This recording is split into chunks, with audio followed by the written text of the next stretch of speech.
حق کو دیکھنے کے باوجود حق پر عمل کرنا نہیں شروع کرتا، جو کلاسز اٹینڈ کرنے کے باوجود عمل میں آگے نہیں دوڑ پاتے، جو ڈیلی ڈیلی کرتے رہتے ہیں، جو ڈیلیئنگ ٹیکٹس استعمال کرتے رہتے ہیں، جو اس انتظار میں رہتے ہیں کہ اچھا بس یہ دنیا کے کام کر لوں پھر اللہ کی بات مانوں گی، بس کالج ختم ہو جائے پھر اللہ کی بات مانوں گی، بس شادی ہو جائے پھر اللہ کی بات مانوں گی، بس بچے ہو جائیں پھر اللہ کی بات مانوں گی، بس بچے بڑے ہو جائیں پھر اللہ کی بات مانوں گی، بس بچوں کی شادیاں ہو جائیں پھر اللہ کی بات مانوں گی، بس بچوں کے بچے ہو جائیں پھر اللہ کی بات مانوں گی. اور یہ کرتے کرتے انسان ڈیتھ بیڈ پر پہنچ جاتا ہے. اور انسان جو ساری زندگی کرتا ہے 99% اس کو اپنے ڈیتھ بیڈ پر بھی اسی کی فکر رہتی ہے. زیادہ تر لوگوں کو مرتے ہوئے اولاد کو یہ وصیت دینا یاد نہیں رہتی کہ بچے میرے بعد اللہ کی بندگی کرنا، میرے بچے میرے بعد اللہ کی نافرمانی مت کرنا، یہ میرے لیے عذاب جاریہ بن جائے گا. ہمیں فکر کیا ہوتی ہے ڈیتھ بیڈ پر؟ میرے وہ والے شیئرز اس بیٹی کے، وہ والا پلاٹ اس بیٹے کا، وہ والی فیکٹری اس کو دے دینا، اور میرے اس بینک میں جو جوائنٹ اکاؤنٹ ہے اس میں سے پیسے نکال کے یہ کر لیں. مرتے ہوئے انسان یہ باتیں کر رہے ہوتے ہیں. کتنے ہم میں سے اپنی اولادوں کے لیے وصیت لکھے ہوئے ہیں؟ ابھی بھی کوئی ہم الحمدللہ اس وقت ڈیتھ بیڈ پر نہیں ہے، لیکن عقل مند مسلمان اپنی وصیت لکھ کر رکھتا ہے، کہتا رہتا ہے. لکھ کر بھی رکھ دیجیے اپنی وصیت. مرنے کے بعد آپ کی الماری میں سے آپ کی اولاد کو ملے گی تو کوئی نصیحت ان کو اس وقت پڑھنے کا موقع مل جائے گا.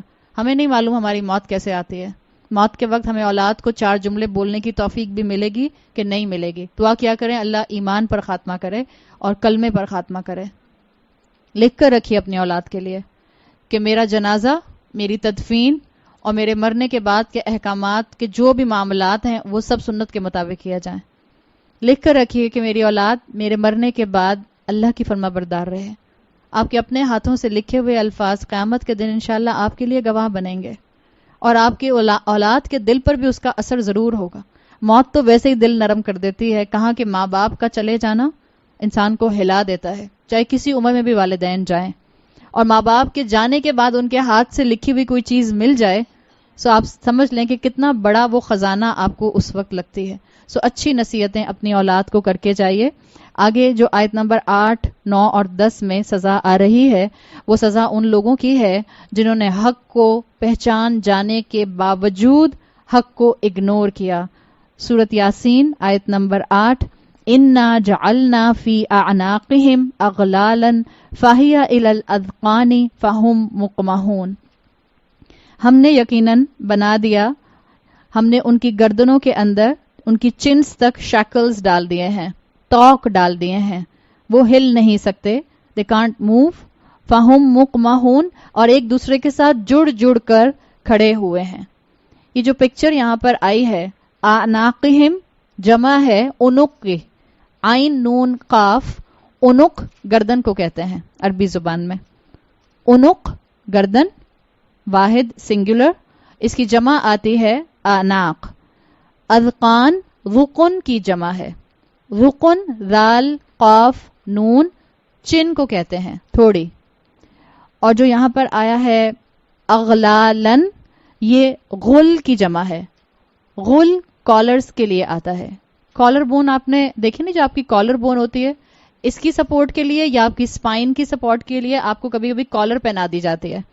سو کوئی بھی توق، کوئی بھی شیکل، ایسا کوئی بھی ایسا کالر جو آپ کی گردن میں پہنا دیا جائے، لیکن اس کے لیے اسپیسیفکیشن یہ ہوتی ہے کہ گردن میں ایسے پہنایا جائے کہ آپ کی چن اوپر رہے. جب آپ کالر پہن لیتے ہیں تو آپ کی چن تھوڑی سی اوپر ہو جاتی ہے. عربی زبان میں اس کو غل کہتے ہیں.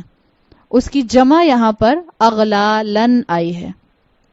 یہ جو یہاں پر اللہ تعالیٰ نے ایک امیجری دی ہے کہ ان کی گردنوں میں میٹل کالرز ہیں ان کی چنس تک، اور اللہ تعالیٰ نے ان کے سروں کو ان میٹل کالرز کی وجہ سے فورس کر کے اوپر اٹھایا ہوا ہے. یہ ان کے حق کے انکار کی سزا نمبر 1 ہے. سزا دی ہے اللہ نے. یہ کانسیپٹ آپ دیکھیں، گلے میں کالر ہو گردن میں، اور کالر اتنا بڑا ہو کہ کالر بون سے لے کر چن تک آپ کو بالکل پیک کر دے اور آپ کا سر ریز ہو جائے فورسفلی. اس کانسیپٹ کے اندر آپ کے ذہن میں کس کی تصویر آتی ہے؟ قیدی کی، پرزنر. اور عام قیدی نہیں، کچھ خاص قیدی ہوتے ہیں، کچھ خاص پرزنرز ہوتے ہیں جن کو سیپریٹ سینٹینس کر کے رکھا جاتا ہے، سیپریٹ چیمبرز میں رکھا جاتا ہے، اور جب ان کو باہر نکالا جاتا ہے تو ان کو اس طرح سے کالر پہنا کے، اور کالر کے ساتھ مور اوور ان کے دونوں ہاتھوں کو چینز کے ساتھ اسی جگہ باندھا ہوا ہوتا ہے ان کی گردنوں کے ساتھ، تاکہ بالکل وہ سیدھا چلتے رہیں اور ان کو آس پاس کچھ نظر نہیں آتا کہ ان کے آس پاس کیا ہے. سو ایک کانسیپٹ ہے یہاں پر حق کا انکار کرنے والے کے لیے، جس کو اللہ تعالیٰ نے اس کی گردن کے ساتھ، ریزڈ ہیڈ کے ساتھ فکسڈ کر دیا ہے، اور سامنے رسول ہوتے ہوئے بھی، سامنے صراط مستقیم ہوتے ہوئے بھی اس کو توفیق نہیں مل رہی کہ وہ اللہ کے پیغام پر لبیک کہے اور رسول کے ہاتھ پر بیعت کر لے. ایک قیدی کی امیجری ہے، اللہ تعالیٰ نے ایک یہاں پر امیج دیا ہے. اب یہ جو امیج یہاں پر آیا ہے، ابھی پیچھے ہم نے ابو جہل کی مثال دیکھی تھی، اور آپ کو میں نے اسباب النزول میں بتایا تھا کہ اس صورت کے شان نزول میں ابو جہل سے متعلق واقعات آتے ہیں. کیا ابو جہل کی گردن میں فزیکلی کسی کو یہ کالر نظر آتا تھا؟ انویزیبل تھا. اس کے کردار اور اس کے معاملات اور اس کی باڈی لینگویج سے واضح ہوتا تھا. آج بھی جو گناہ کرے، آج بھی جو حق کو پہچاننے کے بعد اس کا انکار کرے، اس کے لیے یہی میٹافور ہے کہ جیسے اللہ تعالیٰ نے اس کی گردن میں توق ڈال دیا ہے. جو قیدی ہوتے ہیں، کیا وہ باہر کی دنیا سے کٹے ہوئے ہوتے ہیں؟ قیدی کو نہیں پتا ہوتا باہر حالات کیا چل رہے ہیں، وہ کلولیس ہوتے ہیں کہ ان کے آس پاس باہر کے ماحول میں کیا ہو رہا ہے. آپ دیکھیں یہاں پر وہ لوگ جنہوں نے تکبر کی وجہ سے حق کی بات نہیں مانی، اللہ تعالیٰ نے ان کے لیے سزا بھی ایسی اپوائنٹ کی جو کہ ان کے جرم سے میچ کر رہی ہے. اگر آپ میں سے کسی نے لا پڑھا ہے، سو قانون کی زبان میں قانون کا اصول یہ ہوتا ہے punishment should fit the crime. پڑھا ہے کسی نے؟ سزا ایسی ہونی چاہیے جو اس کے جرم کے مطابق ہو. وہ انسان جس نے سینے میں، دل میں حق کو پہچانا لیکن وہ آواز حلق سے باہر نہیں آ سکی، اللہ نے ان کے حلق کو کیپچر کرنے کا، اللہ نے ان کی گردنوں میں توق ڈالنے کا امیجری میٹافور سزا کے طور پر یہاں پر دیا ہے. زندہ ہیں بٹ دیکھ نہیں سکتے، سامنے موجود ہیں بٹ پہچان نہیں سکتے، سب سنتے ہیں کانوں سے، لیکن اب وہ جو درمیان میں بیریئر آ گیا ہے تکبر کا، اس کی وجہ سے اب بات مزید دل میں نہیں جاتی، یا جو دل کی بات تھی وہ دماغ اور انٹلیکٹ سے میچ نہیں کر پاتی. یہ ہے انسان کے تکبر کا انداز.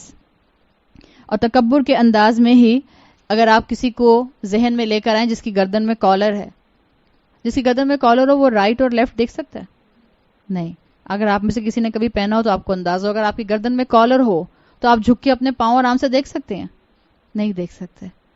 سو اللہ تعالیٰ نے یہاں جو امیجری دی ہے، جس نے تکبر کے ساتھ حق کا انکار کیا، جو قرآن کو صرف ایک انٹلیکچوئل سٹیمولیشن کے لیے سنتا رہا، عمل کی طرف نہیں دوڑا، اس نے آرٹیکولیٹ نہیں کیا حق کو، اللہ تعالیٰ نے اس کو فزیکلی اس کی اپنی ذات سے غافل کر دیا. اللہ کو اس نے اگنور کیا تھا بائی چوائس، اب وہ اپنے آپ سے غافل ہو گیا، جس کو قرآن کہتا ہے فَأَنسَاهُمْ أَنفُسَهُمْ أُولَئِكَ هُمُ الْفَاسِقُونَ. یہی فسق کا شکار ہونے والے لوگ ہیں. جو اللہ سے غافل ہوگا، جو حق کا انکار کرے گا، اللہ اس کو اس کی اپنی ریالٹی سے دور کر دے گا.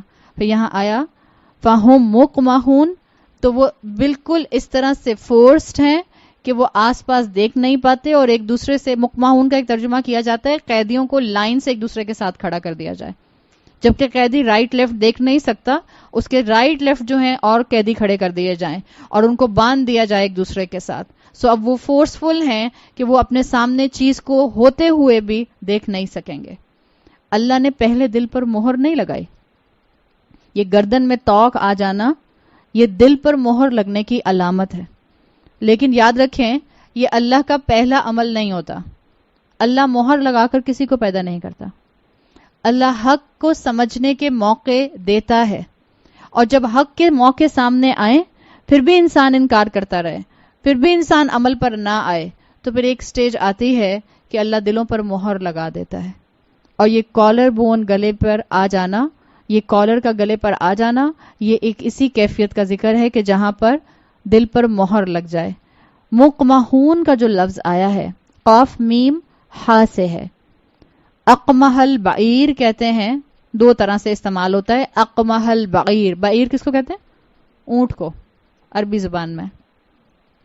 اقمح البعیر کہتے ہیں یا تو جب اونٹ تالاب سے پانی پیتا ہے تو پانی پینے کے بعد وہ اپنی گردن کو آسمان کی طرف کرتا ہے, اوپر اٹھاتا ہے اپنی گردن, اور اس کے بعد اپنے منہ کو آسمان کی طرف کرتا ہے تاکہ پانی پورا جو ہے وہ اس کا اندر جا کے سٹمک میں سٹور ہو جائے.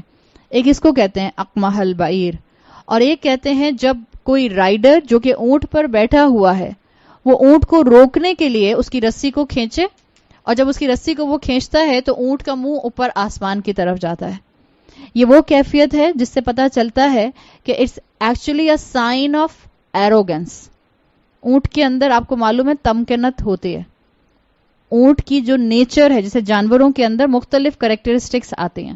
آپ لوگوں نے سنا ہوگا نا, جو آپ کے گھروں میں ڈومیسٹک کیٹس ہوتی ہیں یا جو آپ بلی پالتے ہیں, اس کے اندر اللہ تعالیٰ نے ایک نیچرل افیلیشن رکھی ہے انسانوں کے ساتھ, محبت کا اینگل. اسی طرح سے آپ دیکھتے ہیں کہ اللہ تعالیٰ نے خنزیر کو حرام کیا اس لیے کہ خنزیر کے اندر ایک نیچرل چیز ہے, پگ کے اندر ایک نیچرل ایلیمنٹ ہے بے حیائی کا یا گند کے اندر منہ ڈالنے کا. سو اللہ تعالیٰ نے ہر جانور کے اندر ایک ڈومینیٹنگ کریکٹرسٹک رکھا ہے. اونٹ کا ڈومینیٹنگ کریکٹرسٹک اس کی ایروگنس ہے, تمکنت ہے. اونٹ کے لیے آتا ہے کہ اگر اونٹ کے ساتھ کسی کی دشمنی ہو جائے, چاہے وہ انسان کی ہو, اونٹ ڈھونڈ کر اس کو مار دیتا ہے. اگر آپ نے اس کے اوپر سٹڈی کرنا چاہیں تو ذرا اونٹوں کی زندگیوں کے اوپر سٹڈی کیجیے. اونٹ کے اندر اونٹ کے دل میں کینہ اور گرج آ جاتا ہے بہت زیادہ. اگر کوئی مالک اس کے ساتھ ظلم کرے تو وہ مالک سے بدلہ ضرور لیتا ہے. اسی طرح گھوڑے کے اندر کیا چیز ہے؟ پرومیننٹلی وفاداری. گھوڑا اور اسی طرح سے کتا اور گھوڑا, ان کے اندر اللہ تعالیٰ نے لائلٹی بہت زیادہ رکھی ہے. سو یہاں جو مثال آئی مقمحون, اللہ تعالیٰ نے حق کا انکار کرنے والے کی صفت کو اونٹ سے ٹیلی کیا ہے. جیسے اونٹ تمکنت کا, کبر کا, تکبر کا شکار ہوتا ہے, ایسے ہی انکار کرنے والا تکبر اور ایروگنس میں اللہ کی بات نہیں مان پاتا. سیدھا بلیک اینڈ وائٹ حق سامنے آنے کے بعد بھی وہ اس حق سے اپنے آپ کو دور رکھے رہتا ہے. یہ ہے گمراہی کی علامت, اور یہ اللہ تعالیٰ نے ایک سزا مینشن کی ہے.